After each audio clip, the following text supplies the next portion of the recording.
Good afternoon. Welcome to St. Mary's Episcopal Cathedral.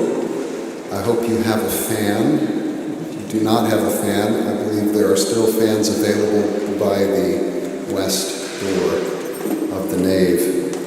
We are honored by your presence and excited to share with you in this next installment of our Music at St. Mary's concert series, featuring Patrick and Jem and their collection of murder ballads under the title Murder, She Wrote.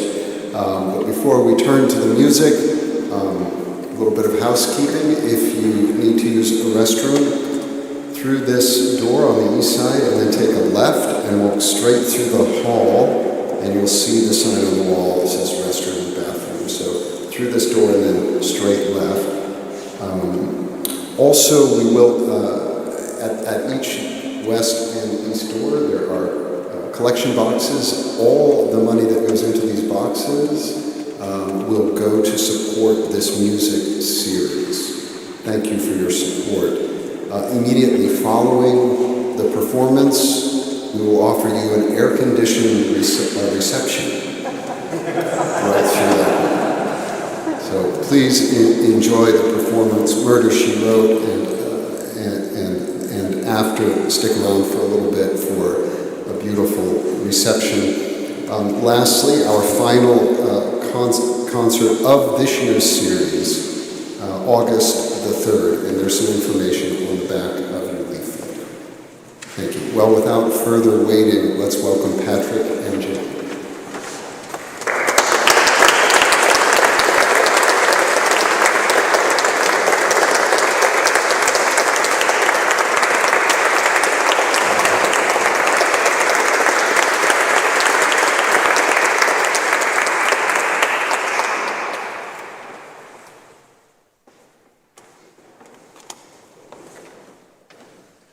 Oh,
My name is Jim Cornfoot. This is Patrick over here. We are so glad to welcome you to Murder, She Wrote at the Cathedral. And when we said that this was a concert experience to die for, I promise you we didn't mean it literally. I really do. So we're so glad you're here. Please accept permission from us that if you need to step out into air conditioning at any time, please do it. It will not hurt our feelings. We want to offer a quick word about what this program is and why we put it together, because when I have explained this program to friends and to students, some of them give me a look of, ugh, why? And so I'm going to throw it back to you. Raise your hand if any of you have ever listened to a true crime podcast. And raise your hand if any of you have watched a Dateline true crime murder mystery. And raise your hand if you're a fan of any Law and Order show. You're all sickos. Welcome to Cathedral. We wanted to put this program together because it turns out our obsession with who could do such a thing, and murderers and their crimes, and their victims whose smile could light up a room is not a 20th century or 21st century phenomenon. We've been telling the stories of murderers and their crimes for centuries. And so we've compiled a program of folk songs and opera arias and jazz standards that go all the way back to the medieval period and that cross a variety of genres to examine not only why do we love telling these stories, but who are we to listen to these stories over and over again. So to tell you a little bit more about what you're going to hear, I'm going to give the microphone to Patrick. Good afternoon. Thank y'all for being here today. So our next piece on the program needs a little bit of context. It comes from the Herman Melville novel, Billy Budd. Benjamin Britten, in the middle of the 20th century, turned this novel into an opera.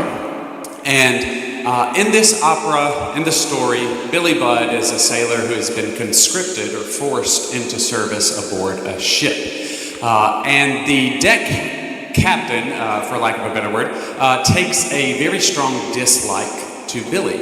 And in an argument between the two, Billy is defending himself and accidentally kills the deck captain. So, accidental or not, he's sent to the brig and is destined to walk the plank. And this aria comes at the pivotal moment in the opera when he is in the brig the night before he is scheduled to walk the plank. And he sees the moon coming in through the porthole in the brig, and he's reminiscing on how he got here and also what awaits him and coming to terms with his own death. So we hope you enjoy Billy Budd.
It is dreaming that I am.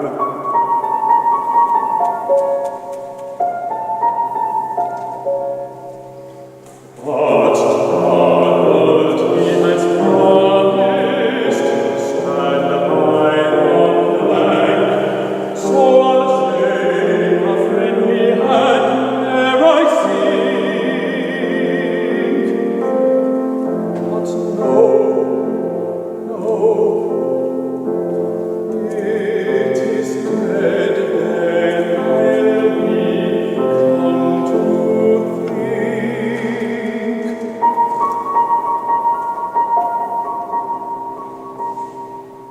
They'll mash me in hammock, drop me deep.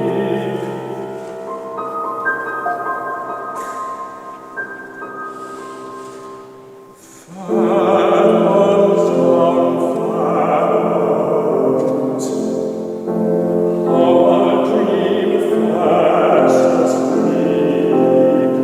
I feel it stealing down.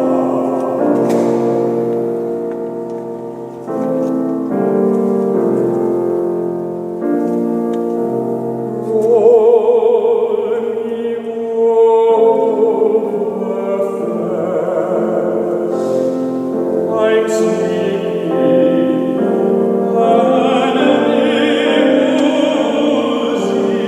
the breeze about me.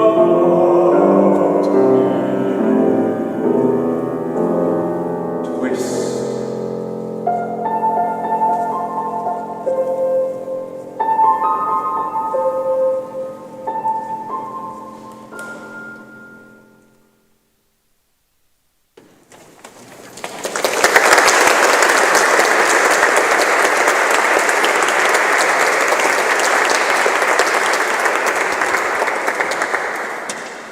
So the next set on our program is a set of Edwards. This whole program came about because I was listening to the Brahms Ballade that you'll hear Jim beautifully play in a few songs one day, and I was so taken by the piece that I had to know more about it. Turns out the piece was based on one of the most famous murder ballads called Edward. And so I started doing a deep dive, trying to figure out more about this murder ballad. Lo and behold, it was recorded by Joan Baez in the 60s or 70s. But this ballad goes back centuries, and it is an old Scottish ballad that details a conversation between a mother and a son. The son has come home, there's blood on him, the mother wants to know why. There are differing versions of the tale. In the setting of the English folk song that you'll hear today, turns out he has murdered his brother-in-law. In the German setting, so Schubert set this text in art song form, and in this setting, of course the Germans have to be dramatic, he has killed his father, and lo and behold, the mother is the one who asked him to kill his father. So we hope you enjoyed this Edward set, and Jim will talk a little more about the Brahms before he plays that.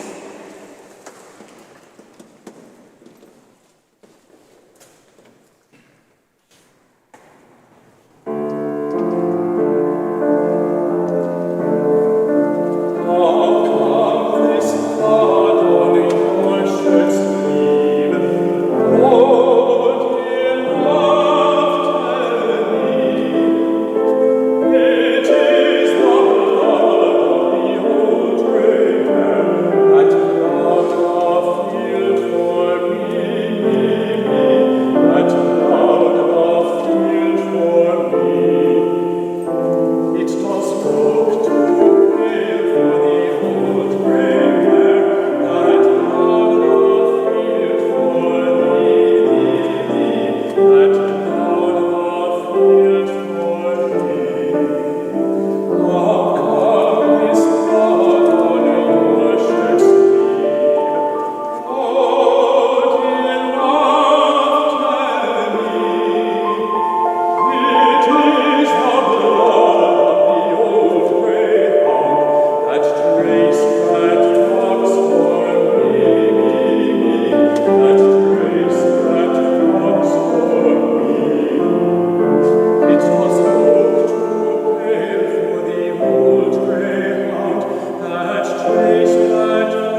I will only add a couple of quick notes. So the Brahms that you're about to hear is based on the folk song that you just heard Patrick sing.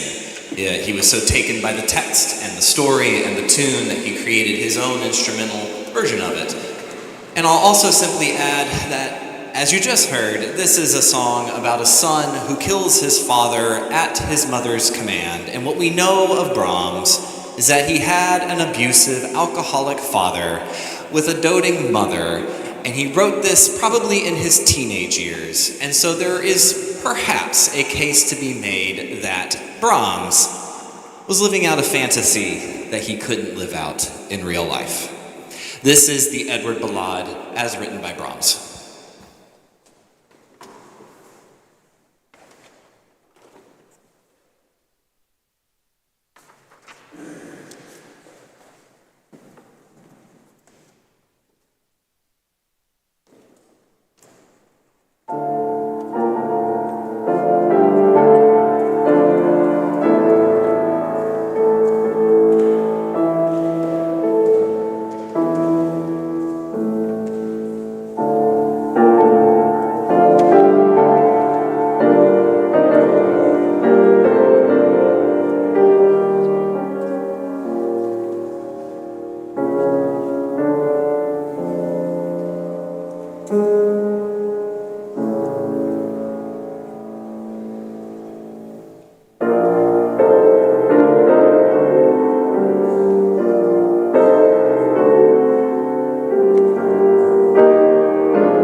The next two pieces on our program are hard to believe, but perhaps the most graphic pieces that we have yet. And they are both confessions. So in the first piece, The Banks of Ohio, it is one of the most famous American folk songs, murder ballads, that was ever written and has been recorded by the likes of Johnny Cash and, surprise, surprise, Olivia Newton-John.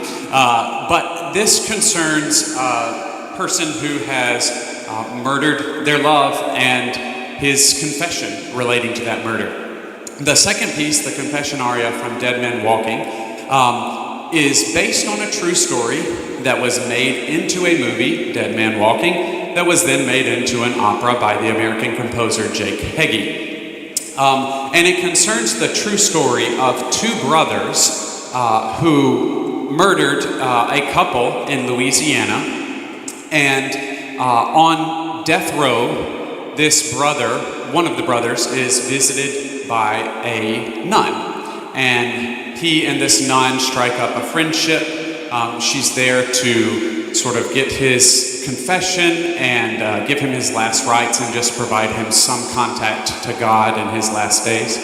And it is at this point in the opera that the nun has come for a visit, and she finally coaxes the confession out of the murderer. So we hope you enjoy our confession set of the program.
Just the same, I love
in 12 and 1,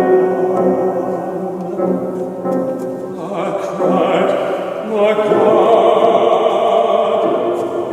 what have I done? I've killed the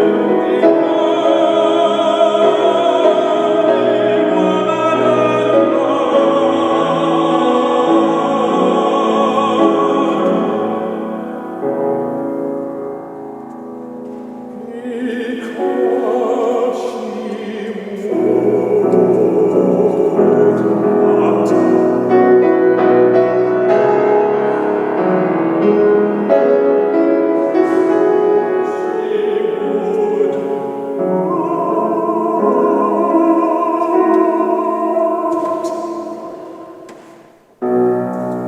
because she would not. Would not be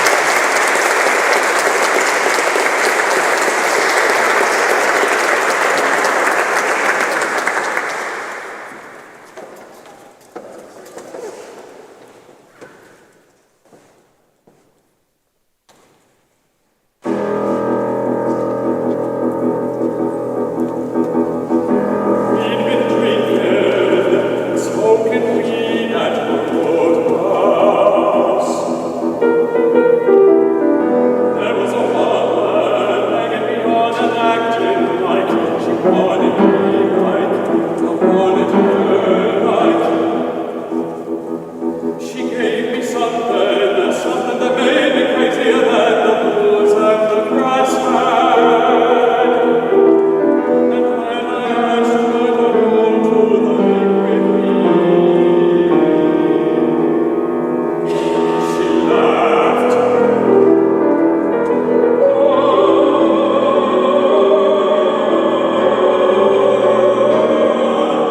I was crazy and ready to explode. That's how mad I was now. My brother said that the kids from the high school went out to the lake just to make out. Maybe we could find someone out there too. I can't. Not when you're looking at me like that.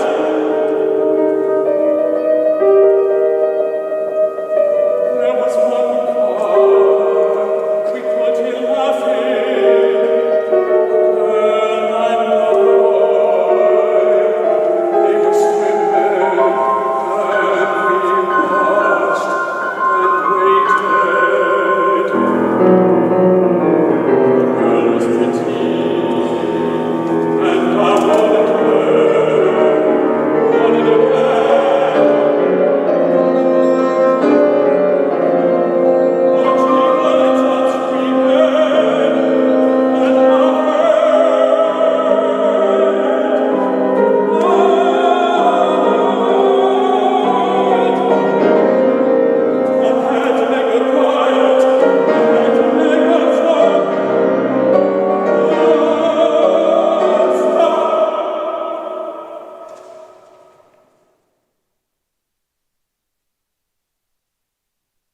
I killed her.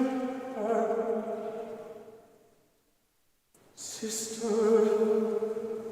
I killed her with my own 2 hands.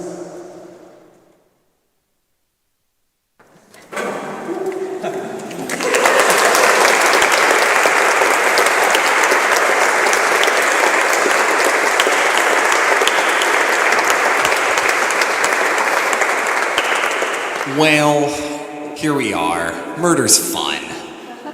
We want to say a few thank yous before we conclude this program. We want to say thank you to Vicar Noah and to Dennis and Richard, who are my friends and my colleagues here at the Cathedral, for hosting us here. We want to thank Balthazar for creating the lighting installation that you see. We want to thank my friend and my student Farrell, who's recording this concert. We want to thank you for not dying of heat exhaustion or dehydration. In about, 4 or 5 minutes, you'll be back in air conditioning. So we're glad you're here. As has been mentioned, there are both red boxes throughout the cathedral, as well as a Venmo code at the bottom right-hand corner of your program that if you scan with your phone, you are invited to make a donation to support artists here. And if you are willing to do so, I know that we'd be appreciative. And after this program is finished, please do join us for a reception in Martyrs Hall. There's a lot of food out there. I came here on my bike. I can't take it home, so you have to eat it. Okay, he can eat it. What are we singing to conclude the program? So for our final piece, this is a piece that a lot of you probably know already, albeit maybe not in its original version. But this piece is called Knack the Knife. And it is one of the most famous jazz standards sung by Ella Fitzgerald, Frank Sinatra, you name it. But it started out as an aria from an operetta by Kurt Weill in the early 20th century, in the 1920s, called the Three Penny Opera. And despite the wonderfully jaunty music, it describes this man who is just a no-good murderer. So we hope you enjoy Die Moritat von Maki Messe.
You want one more? All right. What do we got? This is a piece of music that I've known since high school, and it has always been one of my favorite Cole Porter songs. It is Miss Otis Regrets.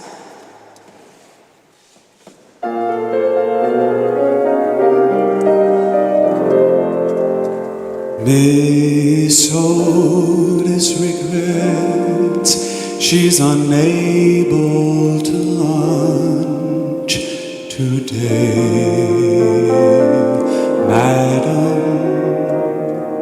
Miss Otis regrets she's unable to lunch today. She is sorry to be delayed, but last evening down in Lover's Lane she strayed, Madam.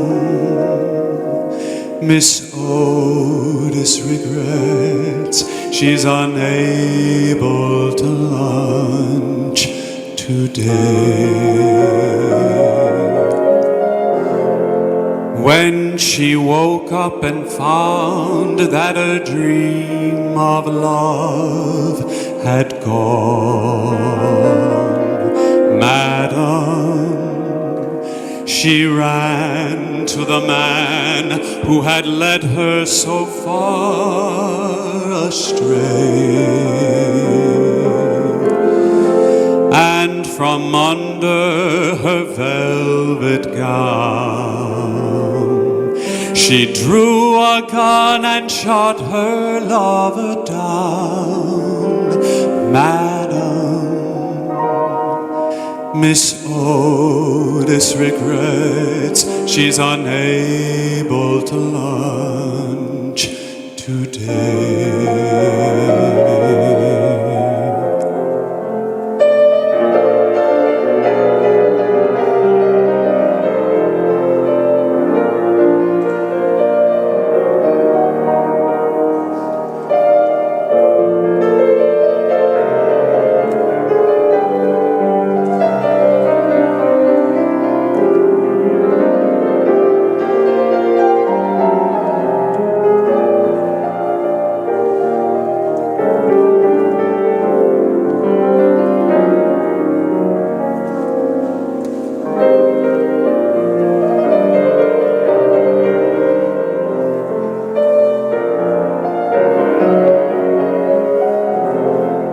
When the mob came and got her and dragged her from the jail, Madam, they strung her upon the old willow across the way.